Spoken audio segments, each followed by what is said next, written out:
Bonjour à tous et à toutes, j'espère que vous allez bien. Aujourd'hui, nous allons parler de Marie-Antoinette, mais pas de sa vie à la cour ou des épreuves qu'elle a subies. Nous allons nous pencher sur une facette de la reine de France peu connue, celui de la mode. En effet, Marie-Antoinette ne subit pas la mode, elle l'a fait, mais pas que. Elle impose ses choix dans le niveau du parfum, des coiffures. Vous voulez en connaître plus? Venez avec moi.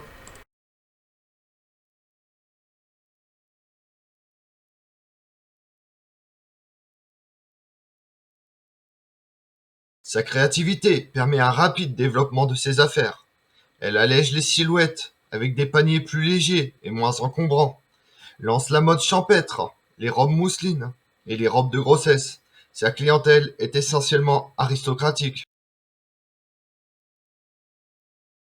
Afin d'assurer le succès de ses apparitions, la reine de France n'hésite pas à recevoir la roturière Rose Bertin en tête-à-tête afin d'écouter ses conseils, quitte à enfreindre l'étiquette rigide de Versailles. Ainsi, Rose Bertin influence la mode de son époque, en lançant sans cesse de nouvelles tendances, comme le grand habit de cour, les hautes coiffures, ou les robes champêtres en mousseline, qui habillent Marie-Antoinette à Trianon.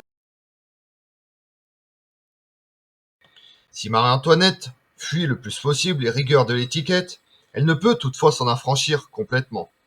Et les premières heures de la matinée, consacrées à la toilette et à l'habillement, sont réglées avec une minutie protocolaire où chacun tient rigoureusement sa place. Après que la première dame d'Atour ait passé le jupon et présenté la robe, la dame d'honneur verse l'eau sur les mains et passe la chemise. Si une princesse de sang est présentée, elle remplace la dame d'honneur, laquelle passe la chemise à la première femme qui la remet à la princesse. Qu'une seconde princesse arrive, et le même cérémonial se répète, suivant l'ordre hiérarchique. Ainsi, quand arrive la duchesse d'Orléans, madame Campan lui donne la chemise de la reine. Et si la comtesse de Provence survient à son tour, la duchesse d'Orléans lui donne la chemise pour qu'elle la passe à la reine. La reine choisit les différents habits qu'elle portera durant la journée, dès son lever, quand un garçon de garde-robe apporte les corbeilles et donne à la première femme de chambre un livre contenant des échantillons de tissus des différentes robes. La reine plante une épingle sur l'échantillon de son choix pour désigner ainsi le grand habit, la robe déshabillée de l'après-midi et la robe du souper. Installé à Paris, dans le quartier du Roule, parfumeur attitré de la comtesse du Barry, Jean-Louis Fargon est le fournisseur officiel de la maison royale et compose, pour Marie-Antoinette, des parfums légers, fleuris, des eaux spiritueuses, comme l'eau du roi à la fleur d'oranger. La reine prise plus particulièrement la violette, la lavande et le jasmin, mais aussi la jonquille et la rose. L'été, elle porte de l'eau de la reine de Hongrie ou de l'eau de mélisse à base de citron, de cannelle, d'angélique, de girofle et de coriandre. Pour les parfums plus capiteux, elle commande à Fargon des esprits ardents obtenus après plusieurs distillations successives. Tous ces parfums sont également utilisés pour purifier l'air des appartements de Versailles et du Trianon. Répandus par gouttes dans des coupelles, Marie-Antoinette avait les mains très blanches, qu'elle entretenait avec une pâte royale et des pommades, à la rose, à la frangipane, à la vanille ou encore à la tubéreuse.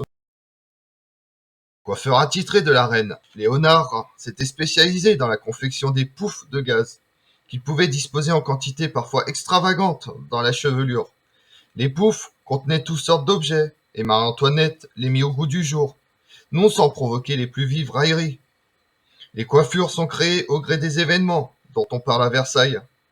Ainsi, peu après la mort de Louis XV, l'espoir mis dans le nouveau règne s'affiche dans les coiffures surmontées de cyprès et de cornes d'abondance. Quand Lafayette s'en va combattre aux Amériques, les perruques sont dites à l'insurgent, à la belle poule.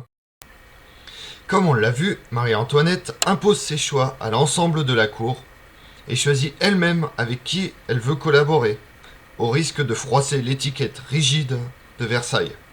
Et peu importe pour la reine de France, du moment qu'elle domine l'élégance et impose son style aussi bien niveau coiffure que vestimentaire. Je vous remercie d'avoir suivi cette vidéo en ma compagnie. Si vous voulez retrouver mes autres vidéos, rejoignez-moi sur ma chaîne YouTube Tout sur l'histoire avec Damien et pensez à liker, commenter et vous abonner. Je vous remercie.